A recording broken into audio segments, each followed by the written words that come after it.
not, but I will continue to talk. What do you stare at so intently on that thing? Huh?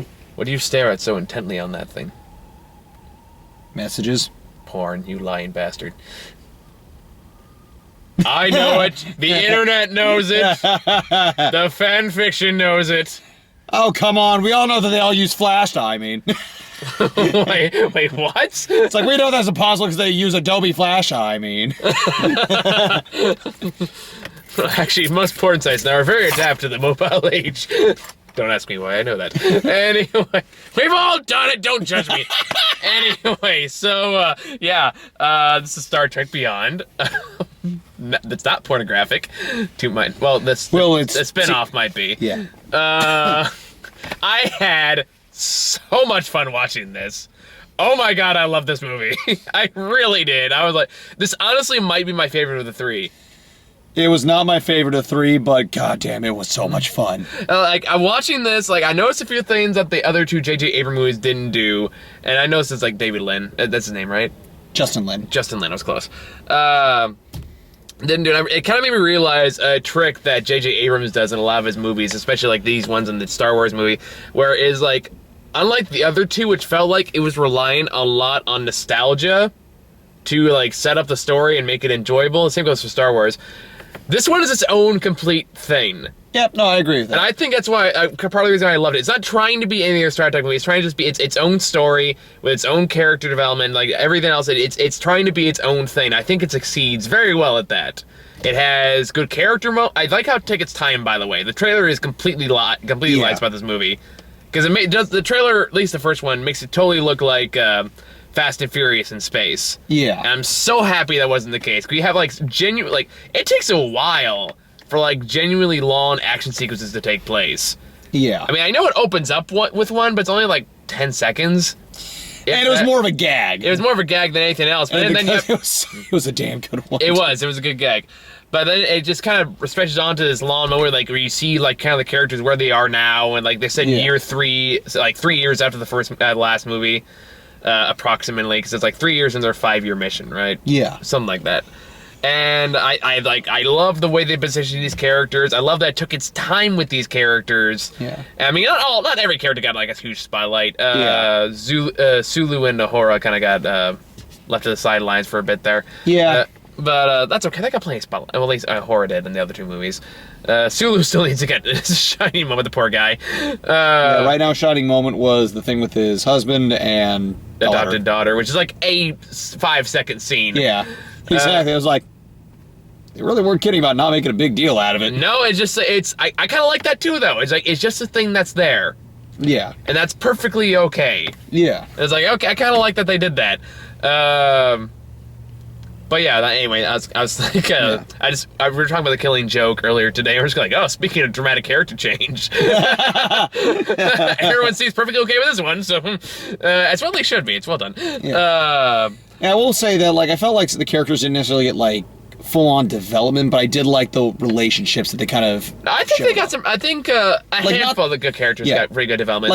Scotty got good development, Bones got good development. Not really Scotty, it's more he got a good chance to basically, be, really, really useful. Mm-hmm. Okay.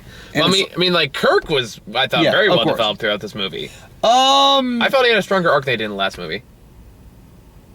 No, I'll agree with that. Yeah. I'd say he got a good development in the beginning, and then just kind of they made it come full circle. They laid the groundwork in the beginning, then it just more or less kind of was subtle bits here and there, but it was nothing really extensive, but enough to keep decent character motivation. Mm-hmm.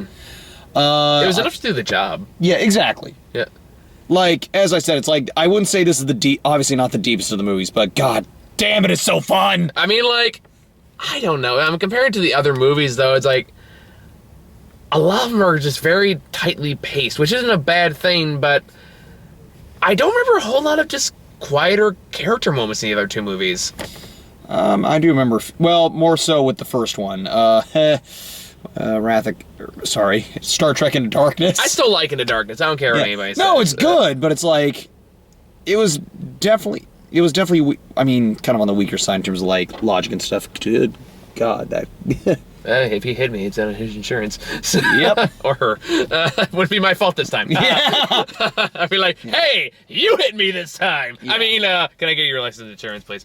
Yeah. But anyway. Yeah, Star Trek and Dark was good. It's just they kind of mishandled the references. You know, kind of like the thing that you mentioned. I mean, the big thing with Into Darkness was the fact that they kept Khan's identity a secret, even though everyone knew it was Khan. That was really their biggest mistake into going into that movie. Yeah. Agreed. But they probably wouldn't have got nearly as bad backlash as they did if they didn't do that. Which Yeah. is like something that J.J. Abrams later said, we made a mistake on that one. I'm not sure about the villain in this. I like the villain in this movie. I was say he was done better than the first movie. I'll admit that. Like, I don't know, like, I mean, of course, it's Idris Elba against Benedict Cumberbatch. It's a pretty tight race there. I said the first movie. Yeah. Yeah. Well, I mean, like I was saying, though, he was definitely better than Eric. Oh, he was definitely better than Eric Bana. But, like, I felt like the villain actually had some good, mostly towards the very end. Yeah. He did get, like, some good development towards the very end. He had some good character. Okay, I want to make a point about this, because this is like, when people bitch about me about that I'm anti-CGI, I was like, no, I'm okay with CGI, but you have to blend it with stuff that's actually fucking there. And I thought this movie did that very, very well. Yeah. And I think that's really something that, like, okay, good. You have some wonderful, wonderful character designs. Like, Crawl, the main villain, just looks great throughout. He is. I mean, like, he looks like a total badass. He does, and he's like, you know, it has to be layers of ungodly uncomfortable makeup. But it's Idris Elba, so he still makes it look cool. It's even some of the sub characters in the background. I feel like this is like as far as the new movies go, I feel like this one really took advantage of the fact that it is a sci-fi movie. Yeah. And so it's like, especially like in some of the action sequences, like the part with the motorcycle. I know what you're thinking of. We'll get to that.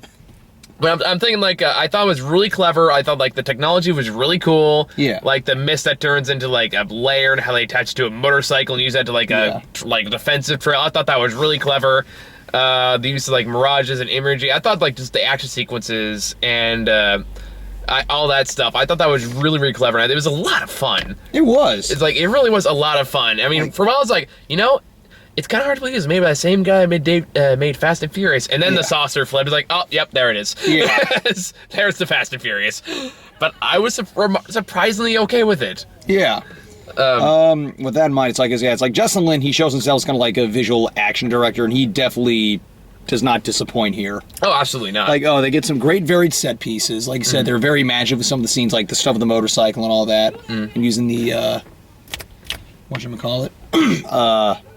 Like the holograms and the crystalline stuff. Also, a lot of good humor throughout this. Oh thing. yeah, like I thought this was like a surprisingly well written screenplay. It was. I mean, it helps that you have Simon Pegg co-writing it, which I think is where you can tell like a lot of the Star Trek jargon kind of sneaked in there. Yeah, I have a feeling that was mostly Simon Pegg. Probably. And probably still a lot of the character moments too. It's kind of like when what's his name, Edward Norton. Not Edward Norton. Who wrote Incredible Hulk? Yeah, even though they cut a lot of the scenes he wrote out, which is too bad because a lot of scenes he wrote was actually pretty good. Yeah. But I imagine a similar concept. But just like you have these, it takes room to breathe. It has good character moments. It takes time to take good character moments. Yeah. Even like the exposition scenes, I still thought were done well. They weren't distracting to me. Yeah, like the movie had a very good flow to it. Yeah, and I like that it took its time with the characters. I like that it picked its moments with the action scenes. Yeah. And really use it to its full advantage. Like, okay, we're gonna have a fucking action scene. We're gonna just blow it out of the port, just blow it all to hell. And on that topic, yeah. Okay, you gave me like a disclosure about this before we saw this. You're like, okay, I'm not gonna say what, but something incredibly stupid happens. Can't if I said stupid or ridiculous. Both, probably. Yeah, because it was stupidly ridiculous, but in the best frickin' way possible. As soon as you said that, I was like, you make that sound like a bad thing. No, you didn't see the smile on my face. No, I didn't, but at the same time, I'm like, I can tell right now, whatever it is, I'm gonna like it. Oh, I knew. And sure enough, yay! Okay, so basically, let's give a quick synopsis of the plot so we can lead up to this. Okay, so basically how it works is Kirk and crew have been on a peace-spreading mission throughout the uncharted galaxy for about 3 years, and they finally come to a giant space station that looks very Elysium-esque. Yeah. Called Yorktown. Yeah. It It looked like the Citadel meet that one part of Doctor Strange where you see all the buildings falling into each other. Well, that reminds me of that Matthew McConaughey movie, Interstellar. The station Interstellar. Yeah. It was a lot like that. But anyway, I like where they left Kirk off in this movie in stark contrast to the last movie. Yeah. And this is a mistake the second movie did. I'm glad this movie avoided, where the second movie does that shit that I hate in sequels, where it pretends to make progress with characters by taking them backwards instead of moving them forwards. Whereas this, it found actually a good place, or it's him kind of like having a sense of self-doubt. Yeah, like the last couple movies, like he's being the cocky pilot, you know, he's being like, oh, I can handle anything. This one, like, he's been doing the captain thing for a few years. He's tired. He's not sure why he's doing it. Yeah. Like, I thought that was a very smart position. And again, it's moving the characters forward, not backwards. Yeah. And that's the thing that pissed me off about Ghostbusters 2. Ghostbusters 2 did this. Yeah. Which, you know, granted, compared to the new Ghostbusters, is a fucking masterpiece. But, yeah. I think it's one thing Ron said to me after the movie was over. Was like, on the bright side, nobody can say Ghostbusters 2 sucks now. In all fairness, I never thought it sucked. I just thought it was kind of Yeah.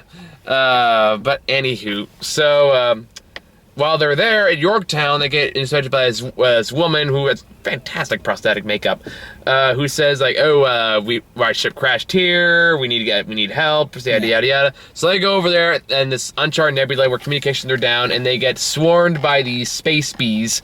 Not the bees! Ah! Every time they said bees, that's exactly what I was thinking of.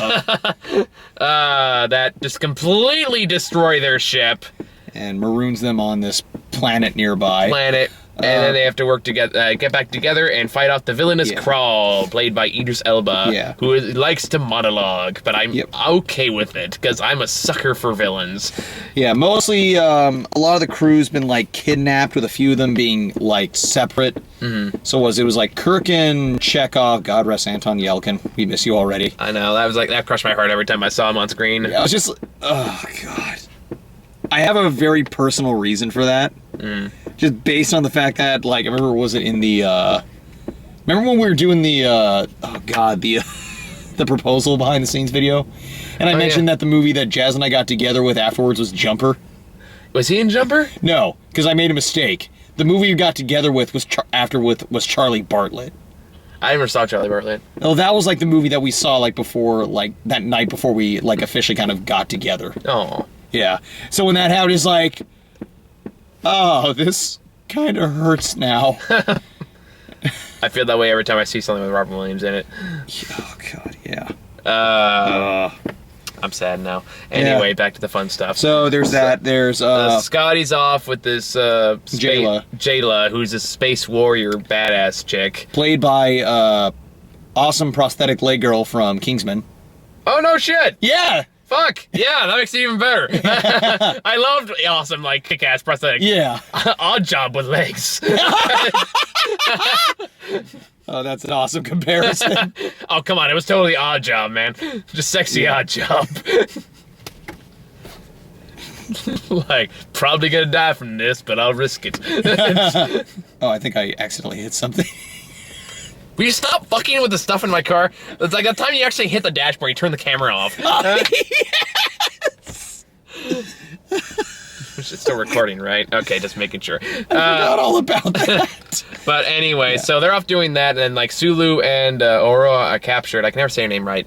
Are captured, and Sulu. Oh yeah, Sulu and Crawl is using them as an excuse to monologue all the way through. And it turns out he can absorb people's like body energies, and he's after this weapon that the Enterprise just happened to have, although it looks like he targeted them specifically, so I actually thought they explained that quite well. Yeah.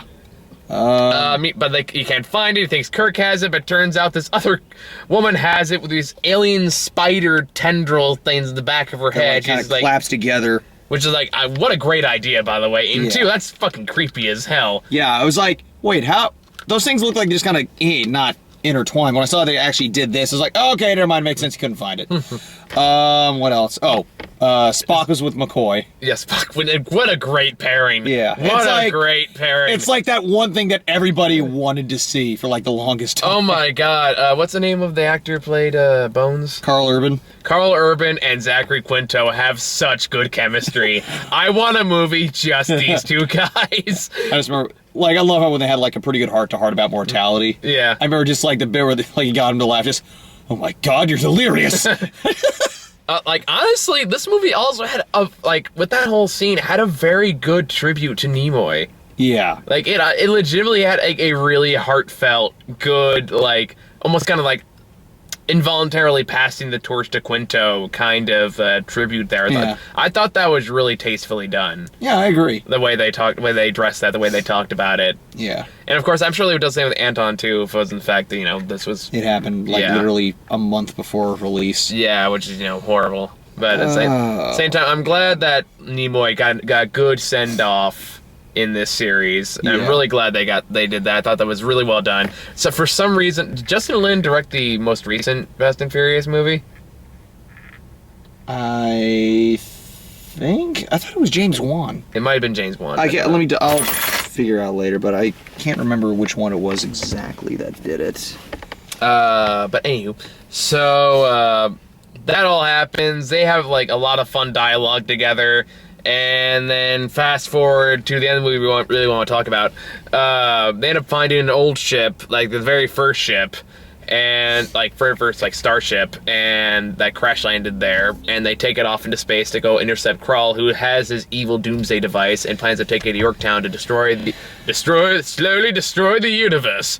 Or just that one hub of civilization. And then first the hub, the Yorktown, then the world, which I'm sure is what the British said too. Yeah. Yeah, I see what I did there.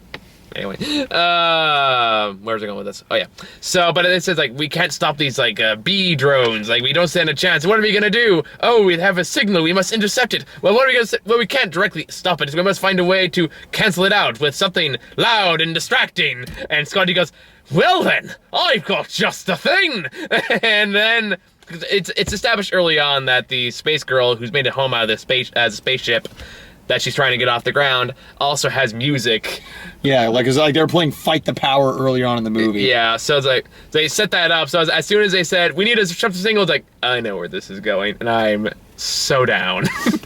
and that's when they start playing Sabotage by Beastie Boys as the starship like almost surfs down this like giant wave of like B spaceships, blowing up every single one of his music passes down. And then the fucking main space station gets in it too, and it just has great dramatic timing. Yeah, just with that.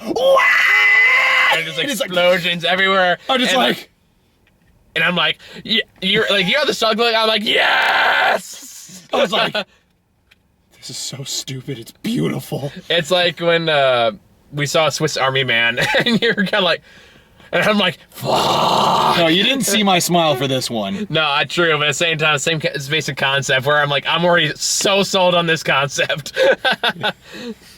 I love dumb shit like this. I'm not gonna lie. Especially a movie that just, fuck it, we're gonna go all the way. We're gonna make it form a giant, it's like, ocean wave, and we're gonna have the spaceship fly right in the fucking center of it. It's gonna look awesome, and you know what? It did. Yeah. It was totally worth it. In any other instance, this would have been jumping the shark, but they did it in the way. No, they did it in the way that Despicable Me 2 did. He jumped. Yeah. He flew off a plane, jumping on a shark with dynamite strapped into an active volcano. Did you memorize that entire thing? More or less. Okay. It was something along those lines. Yeah. And I was like, that's what that was. Yeah, more or less. Yeah, I can see that. I just said, like, that was more as like, I love this movie. I love this movie so much. It's like, this is so much fun. Like, it's been a long time since I feel like I've had this much fun in a movie. Like, it really feels like it has. I mean, I love Swiss Army Man, too. I thought that was a great movie, but that had a lot of other, like, deeper themes going on. This was just...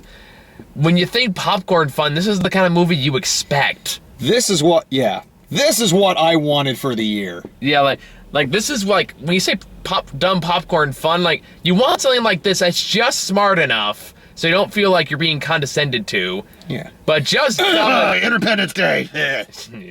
But just dumb enough that it knows how to have fun. This hits a sweet spot. Oh, yes. And honestly, I kind of felt like it was more of a Star Trek film than the last movie was. I wouldn't cry. Yeah, kind of.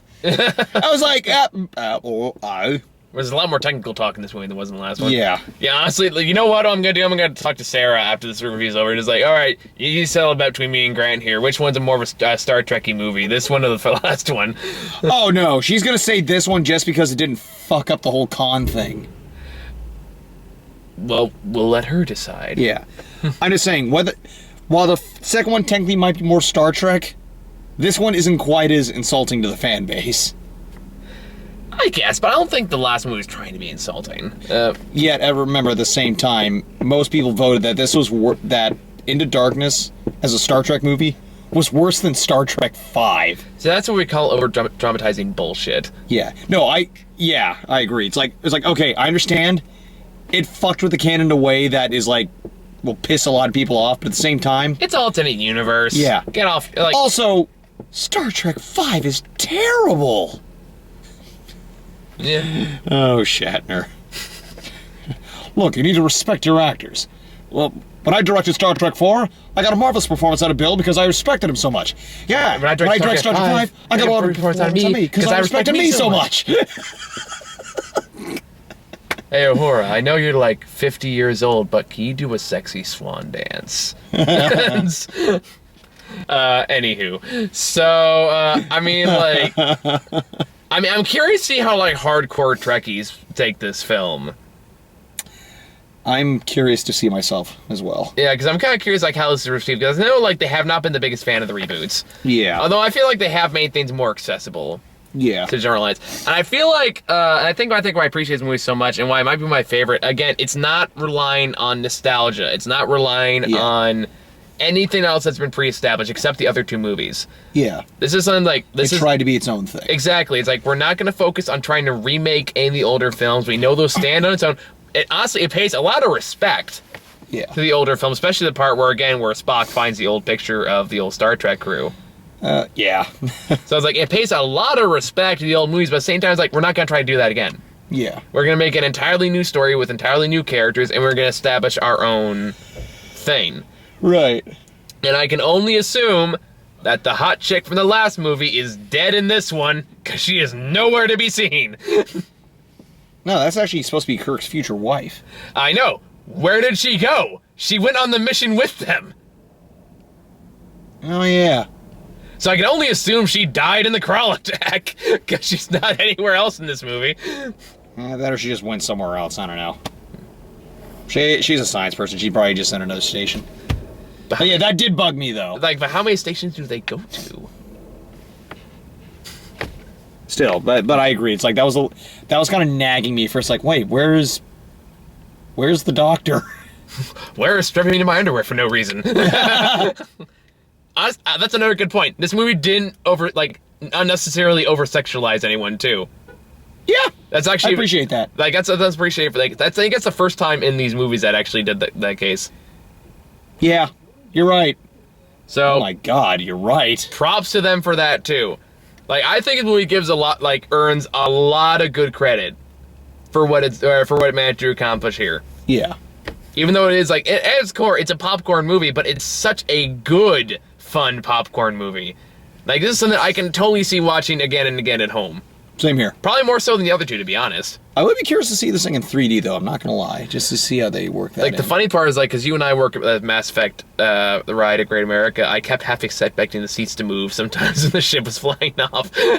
Well, if we went to see this at Camera 12, that could have been a reality. True. But that was my idea, so you said no.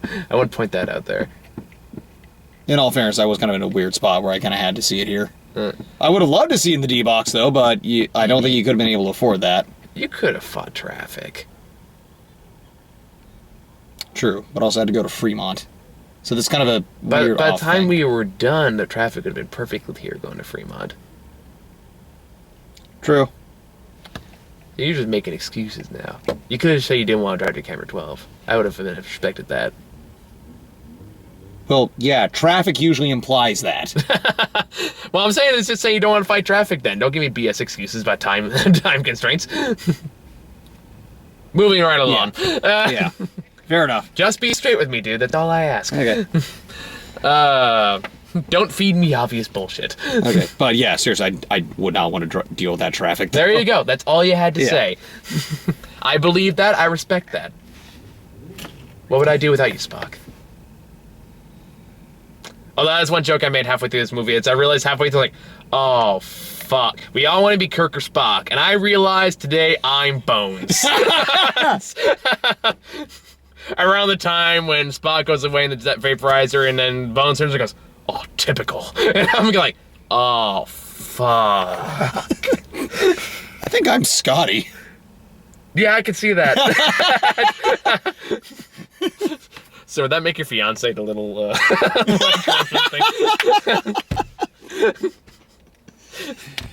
That might be one weird plot point that was like, so apparently it sneezes acid. To be fair, they did actually bring exposition to that. They did set that up. It was a throwaway line that Bones had that said they requested to be up here for something because. Oh, right. So they actually did set that up. Okay, never mind. You're right. Okay.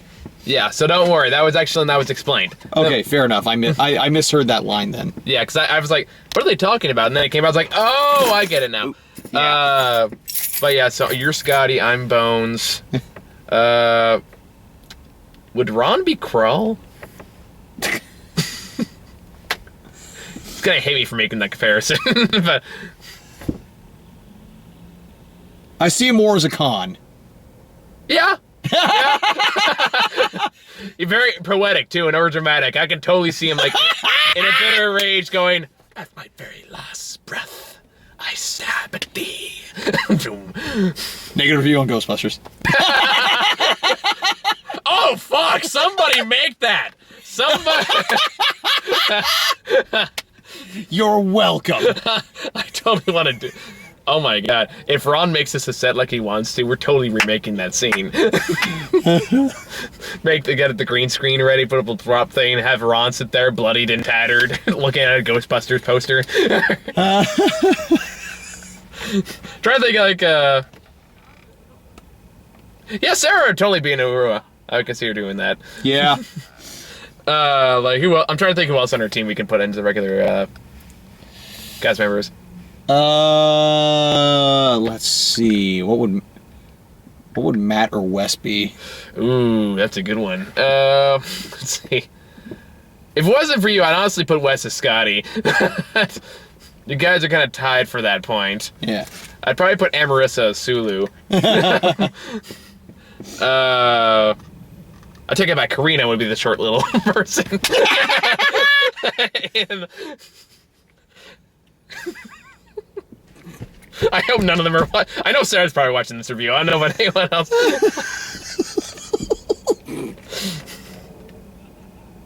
No, I take it back. I take it back. Amarissa would be the warrior chick.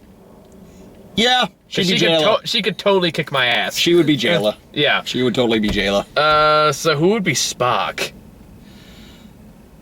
Ooh, I mean, I guess I get Kirk by default because, I'm the captain. yeah, but personality-wise, you're Personally, I'm Bones. totally Bones. So I'll take this. Have everyone take the Star Trek personality test.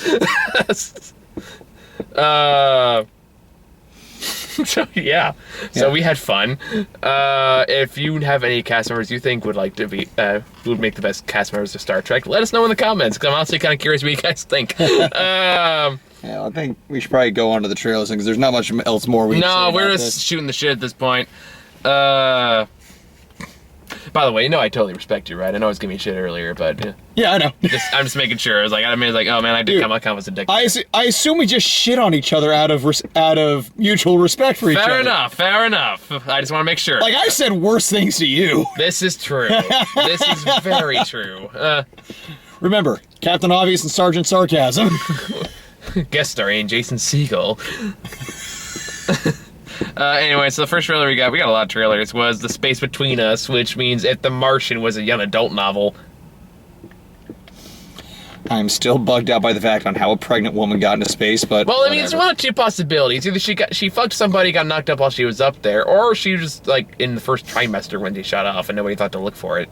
Well, here's the thing. If they'd be... Okay, logically speaking, no, because they mentioned she brought something with her, meaning she was pregnant before they went off. And even then, they would be doing physical exams and would have found something. You're way overthinking this. Well, it looks like a stupid movie, so I'm going to be even more critical about it. It's like when you leaned into me half, like, towards the end, it's like, I don't know how everyone I saw was like, why are you thinking about this? Just why? They moved to the left. I was like, you know what, screw it. They moved to the left. They pulled off Prometheus, like... There you go. Like, don't think about shit like that. Just enjoy your goddamn Star Trek. You nitpicky nerd. Well, sir, let me tell you, they couldn't possibly get that shit flying in the 2 seconds they had before to catch up to Krell, and it would never work to sabotage Valson. You know what, admittedly, the terminal velocity thing was kind of bugging me in the back of my head. I was like, no, just... Let it go, man. That's what I did. I was like, screw it, it's not worth it. And then we got the trailer for Rogue One, which kind of goes to the category, please don't suck. And I like Forrest Whitaker. He's always a pretty reliably good actor. Like, I think the movie's going to be pretty decent. I'm a little concerned about the director-writer combo. I mean, director's all right. It's Gareth Edwards, a.k.a. the guy who did Godzilla and Monsters. I like those movies. Yeah. Monsters I haven't seen. Godzilla I was iffy on, but I blame that more on the script than anything. So that's kind of out of his control. I like Godzilla. I thought that was a good movie. Then again, I'm biased on that one, being the big Godzilla fan. I'm looking forward to seeing Godzilla versus King Kong. Looks like King Kong. Oh, yes! Just give me those two duking the shit out of each other and I will be happy. Especially since it looked like they made King Kong like 20 stories tall in the new movie. So like, okay, this is feasible now. Let's see where this goes. So that'll be exciting to see when that eventually comes out. And then we got, as far as Rogue One goes, I'm looking forward to it. Yeah. I mean, like, nothing else is a good way to get Darth Vader back in the movies. Yeah. As long as James Earl Jones doesn't half-ass his performance again. But wouldn't he half-ass his performance? No! Was that James Earl Jones? Oh, okay, well, that's disappointing. Yeah, they got him for episode 3. He's better in Star Wars Rebels. Ooh, yay. Although it sounds weird, because it doesn't sound quite like Darth Vader like it used to. It just sounds a little off. But at the same time, he does feel like a much more of a presence than he ever did in the prequels. Thank God. I think one of the best lines, like when they first, like before he's even on screen, they're just like, I feel something just feels cold in the Force. It's like, fuck, okay, that immediately sets up like this guy is just like whenever he's around, you don't have to see him, you just know he's fucking there. Right. And I thought that was great. It was also like honestly, the comics and the TV show have done way better than Vader than movies ever did. Yep. Especially the Blu-ray remaster of episode 6. Oh god. Like I know there was like one great comic book series. I haven't read it, but I know this moment where like after he just destroys everybody and everything in his path, he goes up to like one grieving like rebel, hands him a bunch of rocks. He goes, "What's this?" He goes, "That's what's left of Alderaan," and then just walks away like a badass. Jesus! Holy crap! Oh my god, that is awesome! Right? Or you know, like in the comics, the first time that he meets Luke Skywalker, and he goes, "You killed my father," and his word's like, "I've killed many fathers. You need to be more specific." So it's funny because it was badass and ironic. But anyway, so yeah, Rogue One looks good. Then we got Jason Bourne again, which I've already talked about a few times. That comes out next week. I'm looking forward to that. Yeah, hopefully. No, this week. This week, yeah, technically, but we'll see it next week. Good point. So I got technically counts next week. Then we got the Magnificent Seven, which I forgot they were remaking this. This is definitely better than the first trailer, but still disconcerting. I like the Equalizer though. Yeah. It was kind of a dumb fun movie. But considering like the genius that was the original Magnificent Seven and Seven Samurai, it's fair enough. Yeah. Yeah. I mean, it's the director of the Equalizer. I'm not expecting great things, but if it can be just dumb fun, I'm okay with it. Yeah. Sorry, the entire time I just be thinking of Yul Brynner and frickin' what's his face, Charles Bronson. Yeah. See, the problem is I've never seen the original Magnificent Seven, so I'm coming from that unbiased corner there. I kind of want to show it to you, just because it has some great dialogue in that movie. One of these days, I'll finally watch it. Yeah. Then we got Keeping Up with the Joneses, which looks like Mr. and Mrs. Smith from the neighbor's perspective. Yeah, which I think we talked about before. Yeah, briefly. On the one hand, like, you know, from the director, super bad. I liked that movie, but on the other hand, it just does not look funny. Mm-hmm. Yeah, I agree. I remember we talked about that one before, though. Yeah. Then we got Sully. I don't even remember what this one was. Oh, that's the one about Chelsea Sullenberg. The guy who, like, crash landed the plane in the... Oh, the Clint Eastwood Oscar bait movie. Yeah. Fun fact, one of our buddies is actually in that thing. The guy who helped us review Good Dinosaur. Look out for him in the trailer, Leonard. Yeah. And I'd seen him before, but this time when I tried to look, I couldn't find him. It was bugging the crap out of me. I think I saw him. He was in the plane, wasn't he? Yeah. Like, I think it was on the left side in one of the row seats. Yeah. It was a blink and you miss it shot, so Pretty once they much. had to pause it. It's kind of like spotting you in the Yeah. Steve Jobs trailer. Yeah. Before you took center stage, right behind Michael Fassbender in front of the elevator, pretending not to look at Michael Fassbender. Oh, that wasn't pretending. That was legit fear. He is a very intimidating man when he needs to be. But I believe Granted, in that scene, I don't think he was happy in real life. No, probably not. So that kind of helped. I know people want, like, Idris Elba to be, like, the new James Bond. I'm totally behind that casting choice, but Michael Fassbender is always my first choice as a new James Bond. From what especially after, was it Haywire, that gave kind of a good preview. Yeah. I thought even, like, X-Men First Class gave a good preview to what Michael Fassbender would be like as James fucking Bond. Wait, which one? First Class? Yeah, that's true. Like, when he goes into, like, the person's office and he starts pulling, like, guy's fillings out of his teeth. Yeah. Like, yeah, that feels pretty James Bondish. From what I heard, though, it's most likely going to be Tom Hiddleston. I guess. I mean, I love Tom Hiddleston, but I just don't really see him as James Bond. I don't know. It's a little too scrawny for my taste. He can bulk up for it.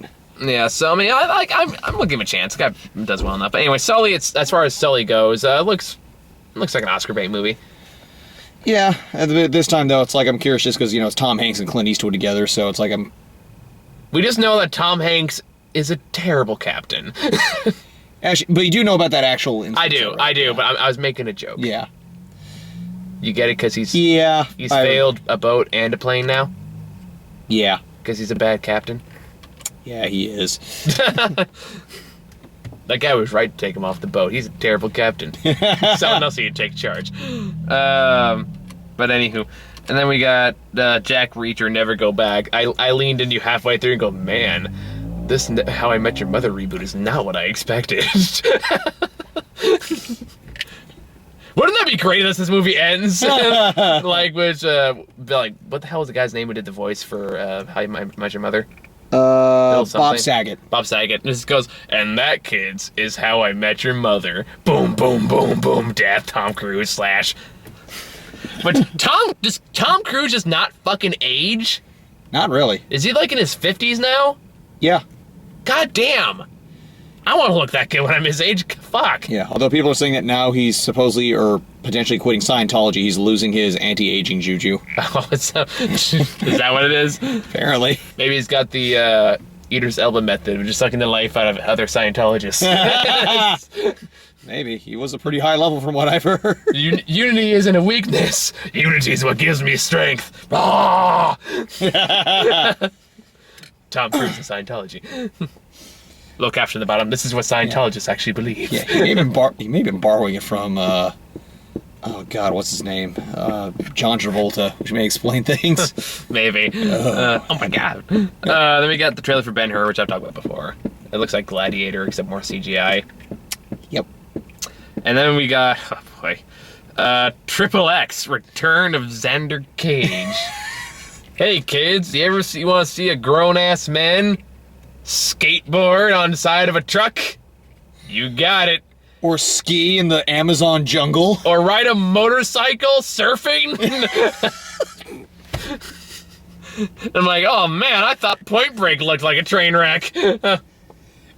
Which reminds me, I did even make that reference in there. I know, I got like, it's beautiful! Oh my God, Point Break was such a bad movie. That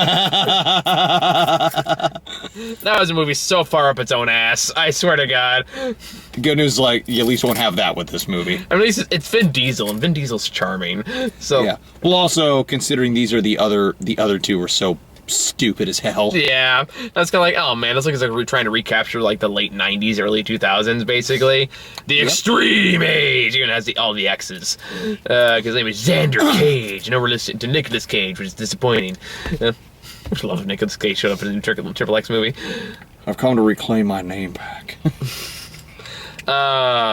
It's like, I don't know, like, I keep hearing Vin Diesel stories, and I'm like, man, I really want to have a beer with Vin Diesel one of these days, because he sounds like the coolest fucking nerd. That's what I've heard. Like, he's just, He's an awesome geek to hang out with. Like, do you hear how he got Julius Dreyfus to be in Chronicles of Riddick? He got her to play D&D. This is absolutely true. He played D&D with Julia Dreyfus, and that's how he convinced her to do Chronicles of Riddick. Who's she in that movie again?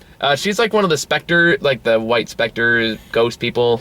Wait, I thought that was Judi Dench. I'm sorry, Judi Dench. No, Oh my god! that makes it even better. Oh, right? that's even more awesome! I was like, Julia Louis-Dreyfus, you mean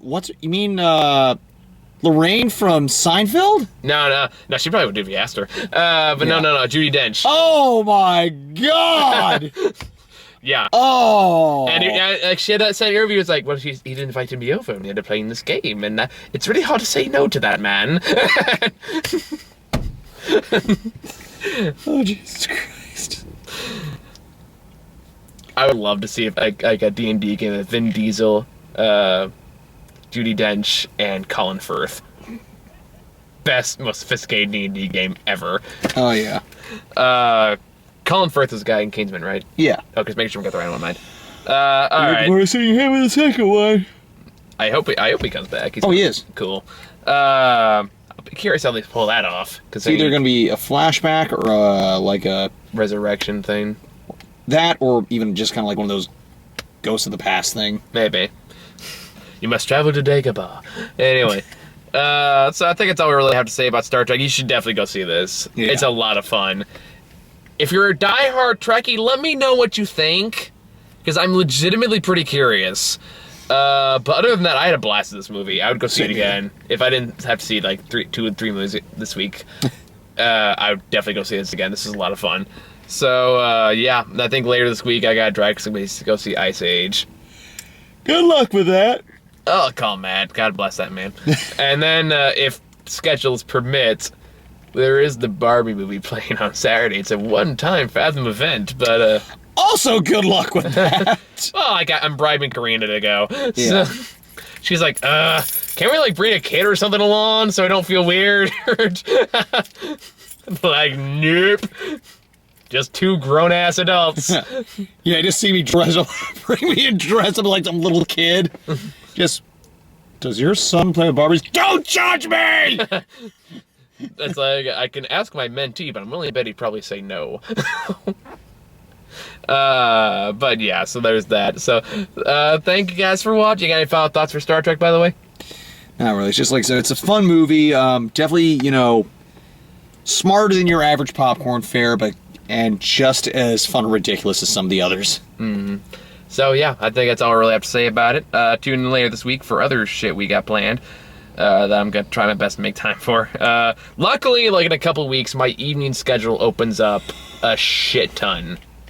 So hopefully doing these reviews won't be as strenuous as it has been lately. Yeah. Also, that once the thing switched to weekends for Great America, Yeah. that'll help a lot too. You'll be with me by my side. Yeah. Plus, we'll be back in San Jose, so... Woo! Come on, Spock. We must explore more. I think those characters mixed up. Oh, God damn it, I'm a doctor, not a writer. Good night, everybody. Wait, what? I'm just thinking one of the other bits, just... Damn it, Jim, I'm a doctor, not a Want the porno version of that scene? Damn it, man, I'm a doctor, not a fucker! Ended on a porn joke. We come full circle. Good night, everybody.